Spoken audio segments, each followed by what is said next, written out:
परिस्थिती ही आपण पाहतोय नालासोपारा स्टेशन परिसरातली। नालासोपारा स्टेशन परिसर पूर्णतः पाण्याखाली गेलेला आहे। या ठिकाणी आपण जर बघितलं तर कमरे इतक्या पाण्यातून नागरिकांचा प्रवास सुरू असल्याचं आपल्याला बघायला मिळतंय। अक्षरशः कमरे इतक्या पाण्यातून नागरिक प्रवास करताना आपल्याला या ठिकाणी दिसतंय। चाकरमान्यांचे मोठ्या प्रमाणात हाल होत आहे। या ठिकाणी ऑफिसला निघालेल्या नागरिकांचे मोठ्या प्रमाणात हाल होत आहे। चाकरमान्यांचे या ठिकाणी हाल होत असल्याचं आपण पाहू शकतोय।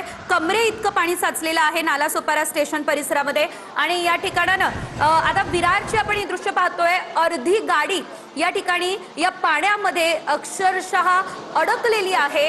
विवा कॉलेज परिसरामध्ये हे पाणीच पाणी साचलेलं आहे। अधिकची अपडेट या संदर्भात घेऊयात आमचे प्रतिनिधी विजय गायकवाड यांच्याकडून। विजय, एकंदरीत आपण जर बघितलं तर रेल्वे स्थानकाची जी परिस्थिती आहे ती लक्षात आलेली आहे। रेल्वे त्या ठिकाणी थांबलेल्या आहे, मात्र रस्त्यांवर देखील मोठ्या प्रमाणात पाणी साचलेलं आहे। कमरे इतकं पाणी साचलेलं आहे। काय अपडेट सध्या?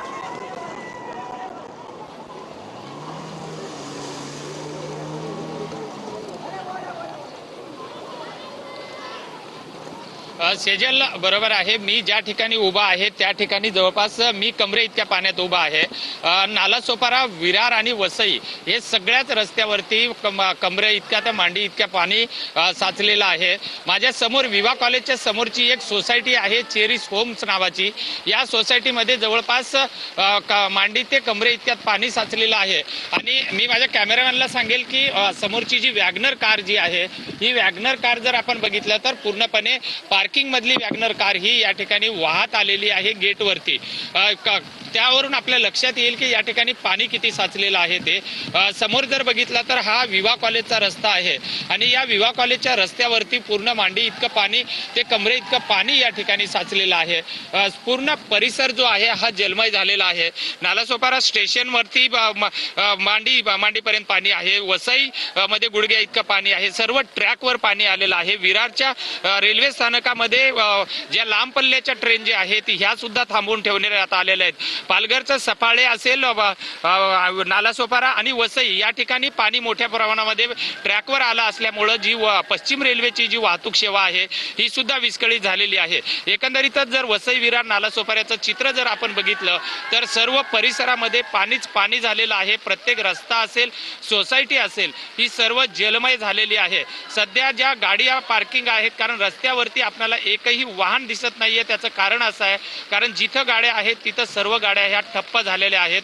जी विवा कॉलेजची परिस्थिती आहे तीच या बाजूच्या MB इस्टेट आहे, श्रीप्रस्थ आहे, नालासोपाऱ्यातलं सेंट्रल पार्क, तुळींज, त्याचप्रमाणे विरारचं युनिकॉर्न बिल्डिंग असेल, तिरुपती नगर असेल, हे सर्व परिसर जो आहे हा पूर्णपणे पाण्याखाली गेलेला आहे। आणि या ठिकाणचे जे नागरिक आहेत शेवटी, आणि परिसरामध्ये लाईट नाहीये कारण घरामध्ये लाईट नाहीये, रस्त्यावरती पाणी साचलेलं आहे, पाण्याचा निचरा होत असताना आपल्याला दिसत नाहीये, समुद्राला उद्यान आलेला आहे। अशा परिस्थितीमध्ये सर्व परिसर जो आहे हा सर्व जलमय झालेला आहे। अनेक परिसरामध्ये लोकांमध्ये पाणी, त्या लोकांनी अतिशय वाईट व्यवस्था नाहीये। त्याचप्रमाणे अनेक समाजसेवक असतील किंवा राजकारणी असतील त्यांच्याकडून काही ठिकाणी जेवणाची व्यवस्था केली जाते, मात्र तेही त्या लोकांपर्यंत पोहोचू शकत नाहीत। अशी भयान परिस्थिती जी आहे ही वसई, विरार, नालासोपाऱ्यामध्ये सुरू आहे।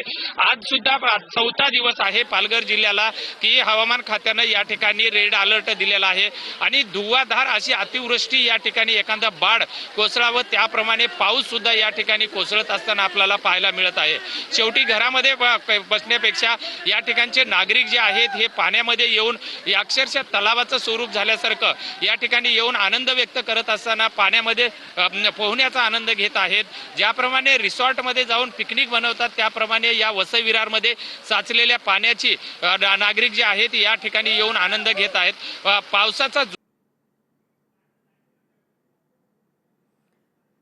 तर आपण पाहू शकतो नालासोपारा स्टेशन परिसर पूर्णतः पाण्याखाली गेलेला आहे। या ठिकाणी एक वॅगनर गाडी अक्षरशः या पाण्यामध्ये वाहून आलेली आहे। यावरून आपण या पाण्याच्या प्रवाहाचा अंदाज लावू शकतो की या पाण्याचा प्रवाह किती जास्त आहे। स्टेशन परिसर पूर्णतः पाण्याखाली गेलेला आहे। TV9 मराठीची ही एक्सक्लुसिव्ह दृश्य आपण पाहू शकतोय।